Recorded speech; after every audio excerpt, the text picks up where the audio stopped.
പട്ടാമ്പി കുളപ്പുള്ളി പാതയിൽ Vadanamkurissi village office പരിസരത്ത് ബസ്സും ബൈക്കും കൂട്ടിയിടിച്ച യുവാവിന് ദാരുണാന്ത്യം.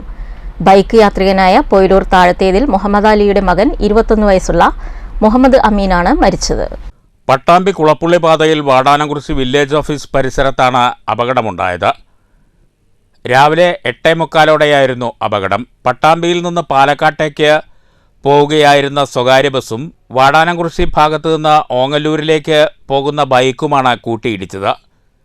അപകടത്തിൽ പൊയിലൂർ താഴത്തേതിൽ മുഹമ്മദ് അലിയുടെ മകൻ 21 വയസ്സുള്ള മുഹമ്മദ് അമീൻ ആണ് മരിച്ചത്. അപകടം നടന്നയുടൻ തന്നെ നാട്ടുകാർ യുവാവിനെ സേവന ആശുപത്രിയിൽ എത്തിച്ചെങ്കിലും ജീവൻ രക്ഷിക്കാനായില്ല. ഇടിയുടെ ആഘാതത്തിൽ ബൈക്ക് പൂർണ്ണമായും ബസിൻ്റെ മുൻവശവും തകർന്നിട്ടുണ്ട്. അപകടത്തെ തുടർന്ന് അല്പനേരം പാതയിൽ ഗതാഗതം തടസ്സപ്പെട്ടു.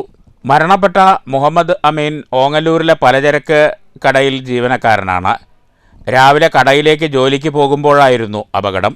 ഷൊർണൂർ പോലീസ് മേൽ നടപടികൾ സ്വീകരിച്ചു. വാടാനംകുറിശി മേട് പെട്രോൾ പമ്പ് മുതൽ ഹൈസ്കൂൾ വരെയുള്ള ഭാഗങ്ങളിൽ വാഹനങ്ങൾക്ക് അമിത വേഗതയാണെന്നും വാഹനങ്ങളുടെ വേഗത നിയന്ത്രിക്കാൻ നടപടിയുണ്ടാകണമെന്നും പ്രദേശവാസികൾ ആവശ്യപ്പെട്ടു. ഗുരുവായൂർ പാലക്കാട് വഴിക്ക് പോണ ബസ്സുകൾ ഈ ഓങ്ങല്ലൂർ വില്ലേജ് വാടാനംകുറിശി സ്കൂൾ മുതൽക്ക് പൂക്കപ്പടി വരെ ഭയങ്കര ഓവർ സ്പീഡാണ്.